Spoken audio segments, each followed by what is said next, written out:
7 negara Eropa kacau balau, warga menjerit harga naik.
Setidaknya 7 negara Eropa turun ke jalan untuk memprotes harga pangan dan komoditas lainnya yang naik drastis.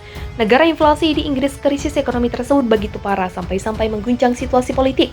Alhasil Perdana Menteri Inggris mengundurkan diri. Dan walau baru kurang dari 2 bulan berkuasa, selain Inggris, 6 negara lainnya juga didera krisis serupa, membuat para warga turun ke jalan dan menjerit karena kenaikan harga barang. Berikut daftarnya. 1. Inggris. Di ibu kota Inggris, London, warga berdemonstrasi untuk mendesak agar negara mereka kembali bergabung dengan Uni Eropa walau mereka sudah keluar.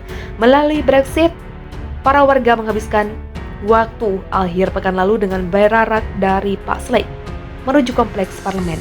Mereka mengguncangkan spanduk-spanduk berisi seruan untuk kembali bergabung dengan Uni Eropa.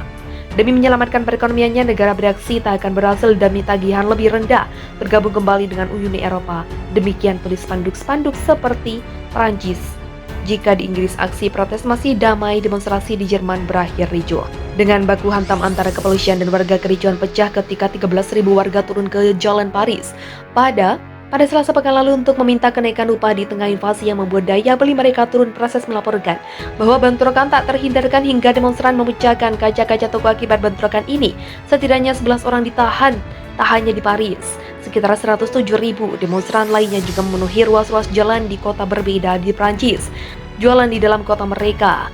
Menurut pemerintah mencari cara untuk mengurangi biaya listrik, Green Backyard memperkirakan total 24.000 berdemonstrasi di 6 kota besar. Di Cirebon, mereka mencatat 6.000 orang berdemonstrasi di Berlin dan 4.000 di Stuttgart. Jalan-jalan di Harvard dan Dresden juga dipenuhi pendemo. Secara gratis besar mereka meminta pemerintah mengawasi krisis energi dengan mencari sumber daya pengganti. Rumania di belahan timur Eropa, protes juga merebak di wilayah. Ribuan orang memenuhi jalan di ibu kota Rumania, melaporkan bahwa para warga memprotes kenaikan biaya hidup yang membuat jutaan guru hidup dalam kemiskinan. Rumania ini memang dihantam inflasi tertinggi sepanjang sejarah. Pemerintah berdalih bahwa mereka sudah menaikkan gaji profesor hingga 7%. Namun, profesor mengeluh karena inflasi di daerah itu sudah mencapai 8%, sementara itu profesor lain di rumah aja dia juga masih hidup sengsara. Di tengah krisis yang terus mencekik, ribuan warga Ceko juga memenuhi jalanan Praha pada sejak awal September lalu dan masih berlanjut hingga kini. Mereka memprotes pemerintah yang dianggap tak becus mengenai kenaikan harga energi. Mereka juga mengkritik keanggotaan mereka di NATO dan Uni Eropa yang tak berpengaruh baik. Awalnya para guru menuntut kenaikan upah pada bulan lalu, namun kemudian para guru-guru itu malah dipecat sebagai bentuk protes. Para siswa dan orang tua menggelar unjuk rasa untuk membela kaum guru. Ya, jika warga sebagian negara Eropa baru mulai aksinya sebulan belakangan, penduduk Belgia sudah turun ke jalan sejak Juni.